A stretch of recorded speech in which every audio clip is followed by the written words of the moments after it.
Malakas lang impluwensya ng flip-top kaya mas lalo kung sumikat at nakilala pa at nakilala ka at nakilala ka. Pero kung susumay lang natin dalawa, sa atin talaga at sa mga nakalaban ko pa, ako ang pinakamabigat dahil ako ang nauna. Game. Badang, sige. Ikaw yung nauna. Pero unang-una ko nabasa sa libro, maraming naunang tanga.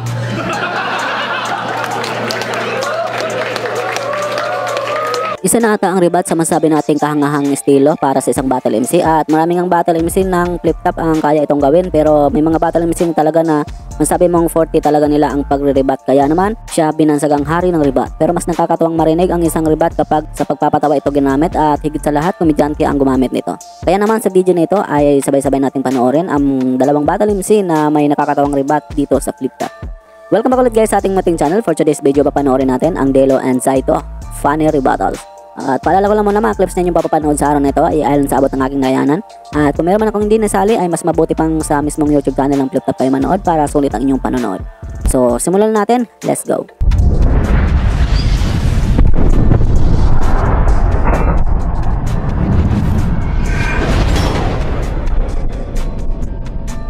Isa na nga si Saito sa mga legendary pagdating sa pagpapatawa at kilala nga natin siya sa kakulitan nito sa mga battle. Kaya isa talaga siya sa mga paboritong panoorin ng mga tao. Pero alam nyo ba ang kaya nitong magribat sa mga nakakatawang paraan? Tara, panoorin natin ang mga pinaka-nakakatawang ribat ni Saito dito sa flip-top. Unang tingin nito sa akin, unang kita nito sa akin sa barracks, nakatingin sa dede ko, nanggigil pa. Sabi sa akin kanina, tinignan ko rin yung dede, pre. Mapaliwanag ko ha. Nakatingin ako sa pusod mo kasi marumi.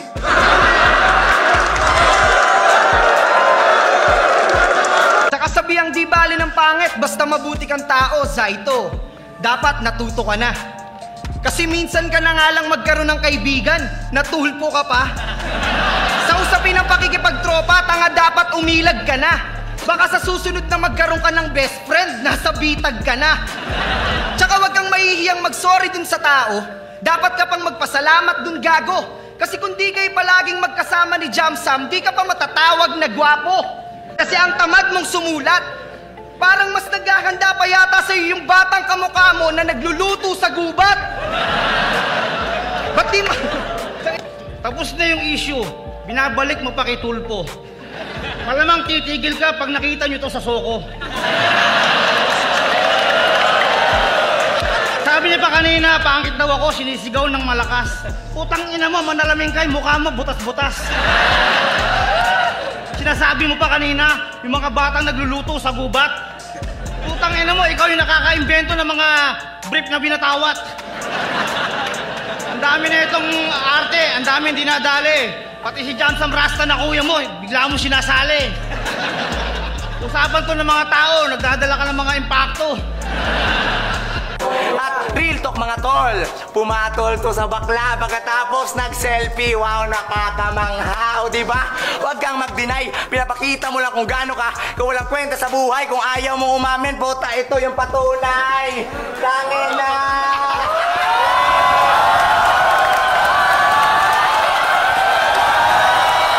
Yung picture na pinakita, pumatol daw ako sa bakla. Tropa ko yun. Mukha kang tinuka.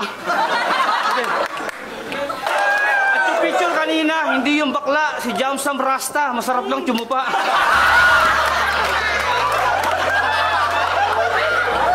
At ang mahuli kang namuboso sa tuwing shooting nyo, hindi nagkataon. Ginadyakulan niya pa yung panty ni Aliana, puta kay Lola Flora pala yun.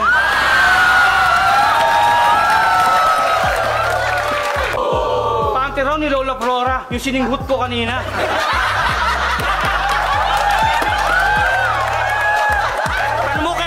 Kung sino nakauna.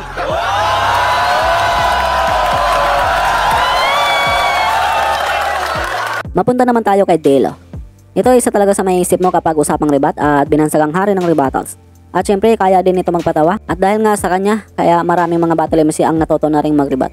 Marami siyang mga ribat na talaga namang mabenta at nakakatawa. Enigma, ang battle na to, ba't mo binigay sa akin? Nakakaloko. Gusto mong tulungan kitang puksain ng mga bobo?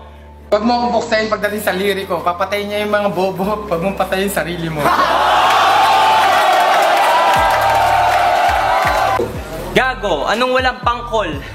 Ulol, lalagariin mo ako, lagari mo, mapurol. Ito ang rebate na naman na galing sa akin. Mapuro lagari ko. Kung ikaw kalaban, di na kailangan hasain. Delo, ang isa sa mga pinakamahusay na makikilala mo ay ako. Nasa kalang kabute na tumubo sa ilalim ng mga namumungang puno at malago.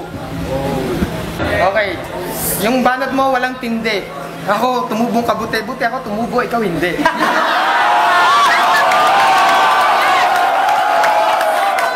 Itong titi ko pakidiksak na habang ako'y nakatamsak pa. Kinantot ko yung labandera mong nanay, umuungol. Ano makipikoy, sumasabay sa beatbox niya. Yo, si Delo, sanay pa sa gera nun. Hindi labandera, nanay ko, tindera yon.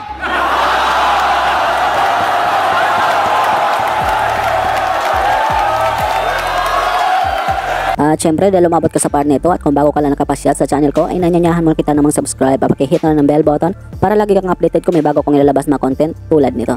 At papalo at like na ng ating Facebook page, nag-upload ako doon ng mga content about sa hip hop at flip top. Maraming salamat at magpatuloy tayo. Isa nga sa mga laban ni Delos na talaga namang kinaaliwan at mas nakilala siya dito ay itong laban niya kay Zaito. Lalo pat komedyante rin si Zaito kaya sinabayan ni Dilo ang estilo ni Zaito dito. At bawat nakakatawang linya na ibinabato ni Zaito ay talaga namang ibabalik niya ito ng mas nakakatawa pa. Maaram ka na nga damuan, trabaho unta sa uma, maganda ko ba na si Itay, makadto ka pa sa flip top, sus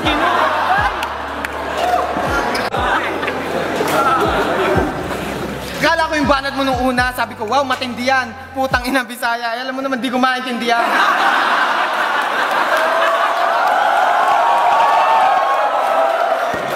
Kaya sana sa salita, medyo may konting salaan. Kasi nagbisaya siya, Tagalog ako. Ano yan, dayaan?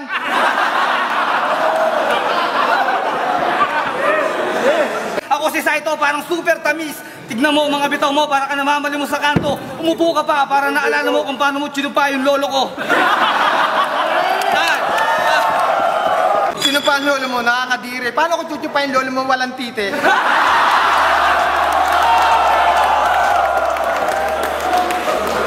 Marami kang sikreto.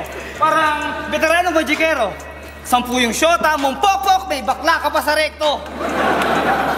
Nag-break na kami nung bating ko sa rekto. Alam mo ang dahilan? Sa'yo na siya dumiretso.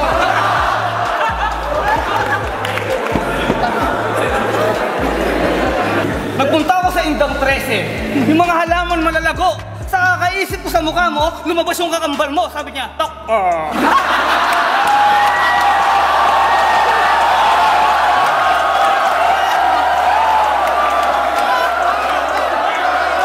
Yung sinabi mong huli, gusto ko lang masita. Kakambal ko, tako. Kakambal pala kita!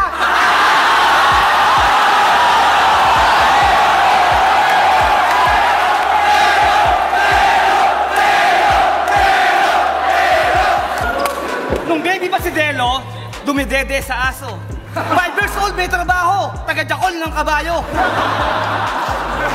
At ito pa, yung sinasabi mong aso, depende pa rin. Nung dumede ko sa tuta, nakidede ka rin.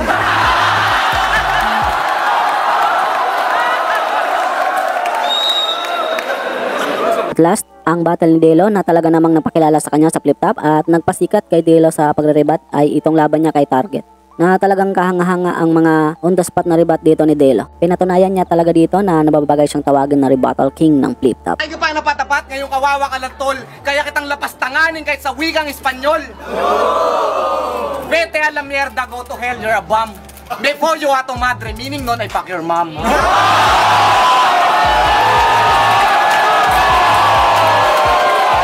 Ang dami niyang alam na lengguwahe, marami nang narating na lugar to. Ganon talaga ang magagawa kapag kargador ka sa barko.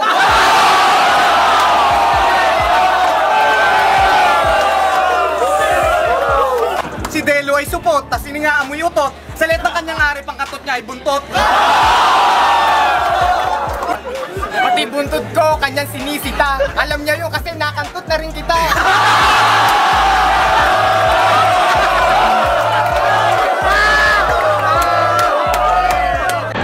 Nag-guess ka lang sa boy pickup?